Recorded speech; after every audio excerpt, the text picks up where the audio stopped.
না না, আর আমি ছাড়বই না। কিন্তু পাঠশালার এই জায়গাটা তো আমার। মামা বাড়ি আর কি, জায়গাটা আমার। দলিল কোথায়? বলি দলিল কোথায়?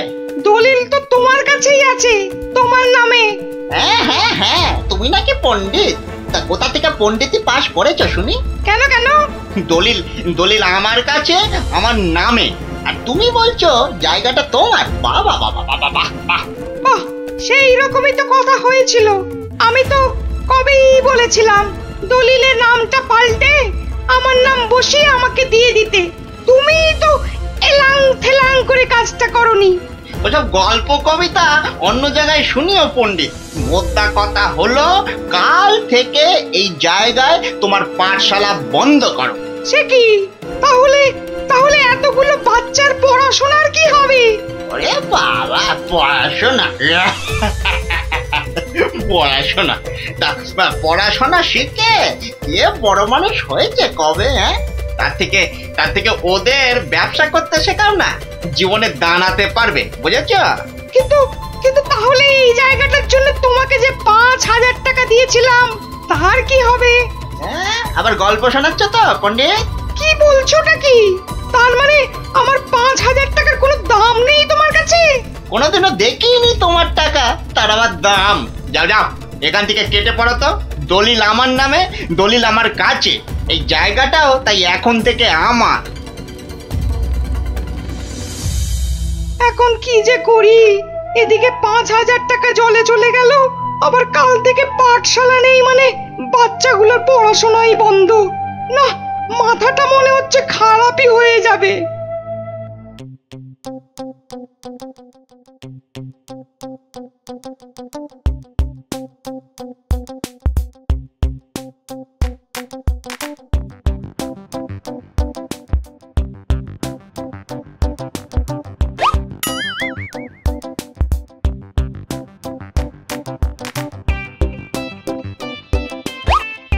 এই কিরে, তোরা এ সময় পাঠশালায় না থেকে এখানে বসে কেন? আমাদের ছুটি দিয়ে দিয়েছে। মানে এই তো সবে গরমের ছুটি শেষ হলো। আরে না না না, গরমের নয়, এটা হলো এমনি ছুটি। কি ফাজলামো হচ্ছে? যা পাঠশালায় যা। সত্যি গো গোপাল দাদু, আমাদের পাঠশালা আজ ছুটি দিয়ে দিয়েছে। সে কি রে, কেন? আরে বাবা, পাঠশালায় আর থাকবে না তো ছুটি দেবে না? আমার যা আনন্দ হচ্ছে না, কি বলবো দাদু।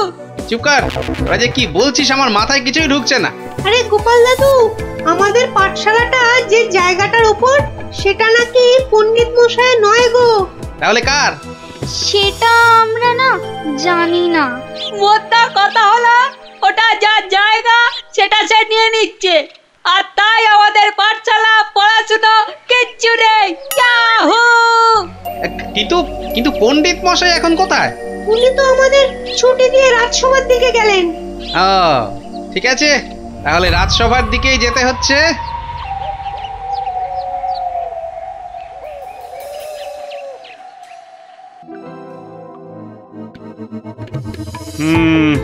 না হে পণ্ডিত, এখানে আমার কিছুই করার নেই। কিন্তু মহারাজ, আপনি আমার কথা বিশ্বাস করুন, আমি দোকানি দনাদন দামকে 5,000 টাকা দিয়েছিলাম জমিটার জন্যে। তুমি যে মিথ্যে বলছো না সেটা আমি জানি, কিন্তু তাহলে আবার কিসের কিন্তু মহারাজ?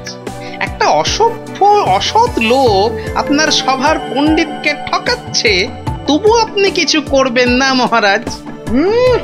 গোপালের আবার পরোপকার করার ইচ্ছে যেন উথলে উঠছে। তা নয় গোপাল, দনাদন দাম যে লোক খুব খারাপ সেটা আমি জানি, কিন্তু জমিটার দলিল কিংবা দলিলের নাম কোনোটাতেই তো পণ্ডিতের নাম নেই। তা বলে দনাদন পণ্ডিত মশাইকে ঠকিয়ে চলে যাবে? মহারাজ তো ঠিক কথাই বলেছেন গোপাল, আমাদের হাত পা এখানে বাঁধা। তাহলে মহারাজ আমাকে আদেশ করুন, আমি দেখি কোনো একটা ব্যবস্থা করতে পারি কিনা। কিন্তু ওই দোকানি দনাদন দাম কিন্তু খুব চালাক আর বদমাইশ লোক। তাতে কি, আমাদের গোপাল কি কম চালাক নাকি? আর গোপাল যখন নিজে দায়িত্ব নিতে চাইছে, তখন আর আপনার আপত্তির কি থাকতে পারে? তাই তো মহারাজ, আপনি আমাকে আদেশ করুন। এই তো বেটা বাঁটুল চোখ গিলেছে। দোকানির কাছে গেলে এবার বুঝবে কত মাঘে কত শীত। বেশ, তাহলে দেখো গোপাল, তুমি পণ্ডিতের জমি উদ্ধার করে দিতে পারো কিনা।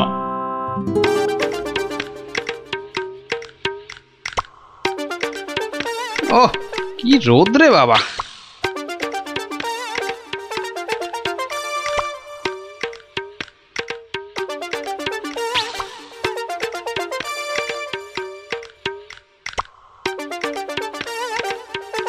এই গাছের ছায়াটায় দাঁড়াই।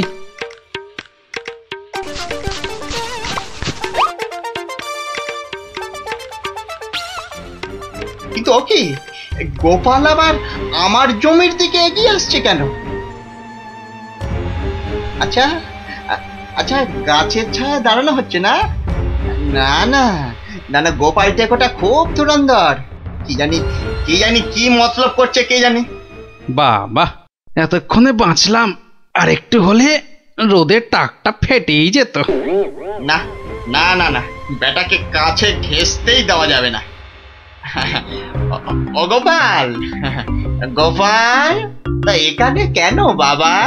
এই একটু ছায়ায় দাঁড়িয়েছি। কেন, আর কি কোথাও ছায়া পেলে না বাবা? বেছে বেছে আমার জায়গার ধারেই আসতে হলো? না, তোমার এত বড় জায়গাটা একটু ওই চোখ মেলে দেখছিলাম আর কি। না, আর দেখতে হবে না বাবা, আর দেখতে হবে। এখন এখান থেকে কেটে পড়ো তো। বাহ, আমি তো আর তোমার জায়গা দাঁড়িয়ে নেই যে তুমি বললেই কেটে পড়বো।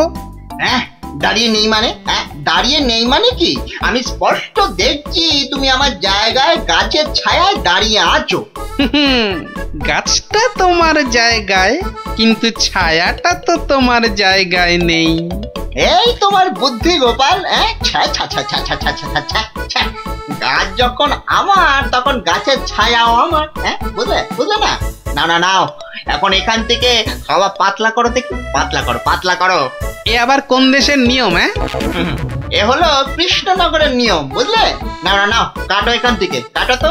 আচ্ছা আচ্ছা, যাচ্ছি।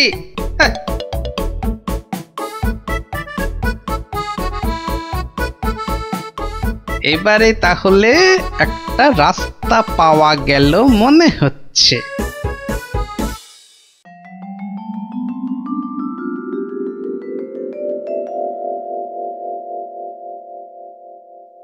কি, আবার গোপাল হাজির হয়েছে? ওই আসছে দনাদন বেটা, দেখাচ্ছি মজা। ও যা খেপে যাবে না আজ। এই যে গোপাল ভুড়িয়াল, আজ আবার আমার গাছের ছায়ায় এসে দাঁড়িয়েছো? বাহ, রাস্তায় গাছের ছায়া পড়েছে তো তার নিচে আমি দাঁড়াবো না? না, পারবে না। আচ্ছা, একটা কথা আর কতবার তোমাকে বলতে হবে বলো তো? নাও নাও নাও, কেটে পড়ো এখান থেকে, যাও যাও বলছি। আর যদি না যাই তাহলে তোমার ঘর ধাক্কা দিয়ে সরিয়ে দেব, বুঝেছ? বাবা, কিন্তু কোনো কি উপায় নেই তোমার গাছের ছায়ায় দাঁড়ানোর? থাকবে না কেন? থাকবে না কেন? তাহলে তোমাকে গাছের ছায়াটা কিনে নিতে হবে। হ্যাঁ, বলো কি, ছায়া কিনতে হবে? তা কত শুনি দাম তোমার গাছের ছায়ার? 3000 টাকা। বেশ, তাহলে দেখি তোমার গাছের ছায়াটা কিনে নেওয়া যায় কিনা।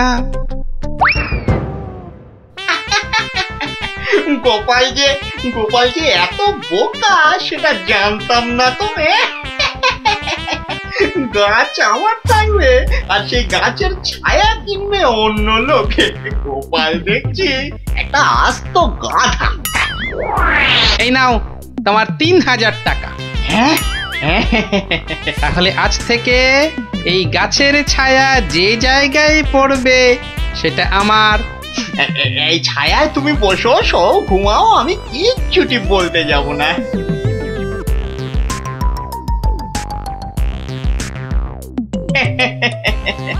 গাছের ছায়া বিক্রি করে 3000 টাকা। না না না না না, বেশ ভালোই ব্যবসা করলাম। এই জন্যই লোকে বলে দোকানি দনাদন দাম। মরা জিনিসের থেকেও তুলে আনে চাম।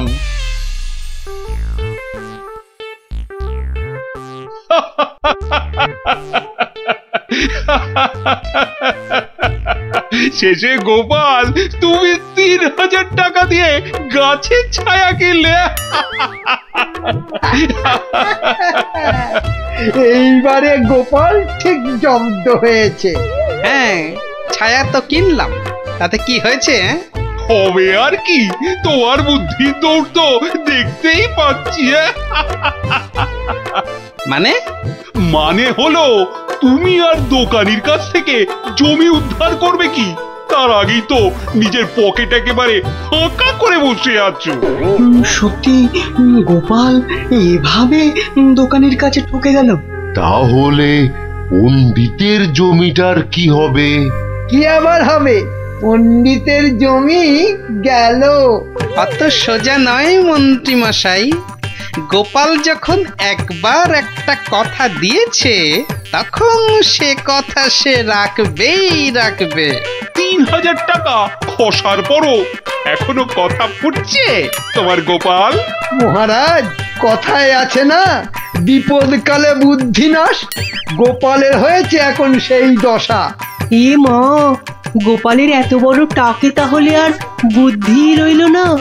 সেটা তাহলে দেখাই যাক, কি বলেন মন্ত্রী মশাই? ও বাবা, ভাঙবে তবু মচকাবে না? হ্যাঁ, বাহ, এই আমটা তো দারুণ বড়, এটাই তুলি তাহলে। আরে ওটা তো কি সুন্দর হলুদ হয়েছে, ওটাও তুলে নি। ওকে গোপাল আজ আবার আমার জায়গার ভিতর ঢুকে পড়েছে। দেখি এই যে আবার আমও পাচ্ছে। দাঁড়াও এবার এমন মজা দেখাবো না। এই গোপাল, এই বাটুল, এটা কি হচ্ছে? এটা কি আমার জায়গায় ঢুকে তুমি আবার আম পাচ্ছ? তোমার সাহস তো মন্দ নয়। বাহ, আমার আম আমি পাচ্ছি, এটা আবার ভালো মন্দের কি হলো? ও আমার বাড়ি আছে, আমার আম, তা আমার জায়গায় আম আবার তোমার হলো কি করে? এটুকু বুঝতে পারলে না দানাদান? ভালো করে চেয়ে দেখো, গাছের ছায়া এই আম গাছ ওই লিচু গাছ ছাড়িয়ে চলে গেছে। তো আরে তাতেই তো সব হলো গো, কেননা এই ছায়া যে আমার কেনা। ইয়ার কি হচ্ছে নাকি? না না, ইয়ার কি মারবো কেন? গাছের ছায়া যখন আমার, তখন ছায়া যেখানে পড়বে সেখানটাই আমার হয়ে গেল, তাই না? দাঁড়াও হাওয়াচ্ছি। কি গো, চললে কোথায়? মহারাজের কাছে তোমার নামে নালিশ করতে। বেশ, তাই যাও। আর আমি এই ফাঁকে গাছের বাকি আমগুলো ফাঁকা করি। তুমি ঠিক বলছো তো দনাদন, যে গাছটা তোমার জায়গার মধ্যেই আছে? আলবাত জায়গাটা তোমার তো। এই যে জমির দলিলগুলো নিয়ে এসেছি, দেখুন। তাহলে মহারাজ, আপনার একবার নিজে গিয়ে এই ব্যাপারটা দেখা উচিত। ঠিক আছে, তাহলে চলো দেখি গিয়ে গোপাল কিভাবে তোমার জায়গাতে ঢুকে আম লিচু পাচ্ছে। চলুন মহারাজ, চলুন। এই, তোমরাও এসো আমার সঙ্গে, চলো। এবার গোপাল একেবারে মাঠে মারা পড়বে। ব্যাস, আম লিচু সব পাড়া হয়ে গেছে। বাহ বাহ বাহ বাহ বাহ, গাছের ছায়া যে আস্তে আস্তে আরো লম্বা হচ্ছে।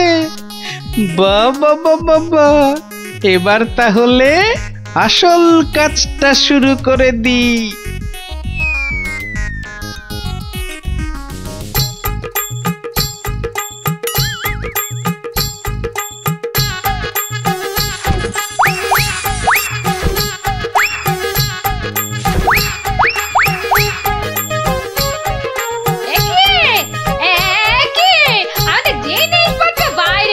কেননা এখন আর এটা তোমাদের ঘর নেই বলে। ভালো করে চেয়ে দেখো, গাছের ছায়া এই ঘরে ঢুকে পড়েছে। তাতে কি? আরে তাতেই তো সব। যা বাইরে যা।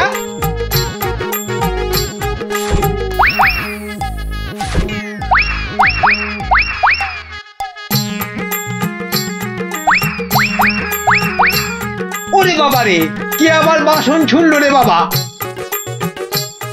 কি হলো কি হলো? ভেতরে আসুন, ভেতরে তাড়াতাড়ি আসুন মহারাজ। ভেতরে মনে হচ্ছে কোনো একটা বড় গন্ডগোল হয়েছে। হ্যাঁ চলো তো, চলো তো। এ কি, গোপাল আমার ঘরের সব বাসন গোপাল কি পাগল হয়ে গেল নাকি? গাছের ছায়ার দিকে তাকান, ওটা যে এখন এই ঘরে ঢুকে পড়েছে। তো ব্যাস, আর তাতেই তো সব শেষ। থামো গোপাল থামো, এসব হেঁয়ালি রাখো তো এখন।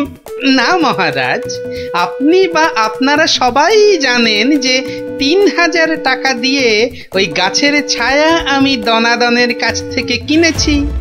তাতে কি আমার মাথা কিনে নিয়েছো নাকি? হুম, ওই গাছের ছায়া যত দূর যাবে তত দূর পর্যন্ত যে আমার হয়ে যাবে। একই মামদোবাজি নাকি? হ্যাঁ তাহলে তাহলে নিজের চোখেই দেখুন মহারাজ, গোপাল কি যাতা আরম্ভ করেছে দেখুন। বাহ, রাস্তায় পড়া গাছের ছায়ায় যদি দাঁড়াতে গেলে সেই গাছের ছায়া কিনতে হয়, তাহলে গাছের ছায়া যত দূর যাবে সেটাই বা ছায়া যে কিনেছে তার হবে না কেন? ঠিক ঠিক। তাহলে তাহলে মহারাজ আমি ওই গাছটাই কেটে দিচ্ছি। হ্যাঁ, এটা একদম ঠিক হবে। না থাকবে গাছ, না পড়বে ছায়া। দনাদন, সেটা হচ্ছে না। বাবা বাবা, ছায়া তোমার হতে পারে কিন্তু গাছটা তো আমার। বলে সেটা কাটবো কি কাটবো না সেটা ঠিক করব আমি। না না না না, গাছ কাটলে তো সঙ্গে সঙ্গে ছায়াটাও কেটে যাবে, আর সেটা তো আমি হতে দেব না। সেই তো, গাছ কাটতে গেলে তো গাছের ছায়াতেও কুঠারের ছায়া পড়বে। না না না না না না, সেটা তো তুমি পারবে না দোকানি। তাহলে তাহলে আর কি, এখন তোমাকে এই জায়গা ছাড়তে হবে। ও গোপাল, এভাবে আমাকে ভিটে ছাড়া করো না গোপাল। আমি কোথায় গিয়ে দাঁড়াবো বলো তো? হতে পারে যদি তুমি পণ্ডিতের পাঠশালার জায়গাটা ফিরিয়ে দাও, আর পণ্ডিতের নাম তোমার সঙ্গে ওই দলিলে ঢুকিয়ে দাও। বেশ বেশ বেশ বেশ তাই হবে। ও হ্যাঁ, আমার 3000 টাকাও ফেরত দিও। তুমি যেমনটা বলবে ঠিক তেমনটাই হবে। ধন্য গোপাল ধন্য, তোমার বুদ্ধির সত্যি কোনো জবাব নেই। একটা বাঁটুলটা এবারেও ফসকে গেল।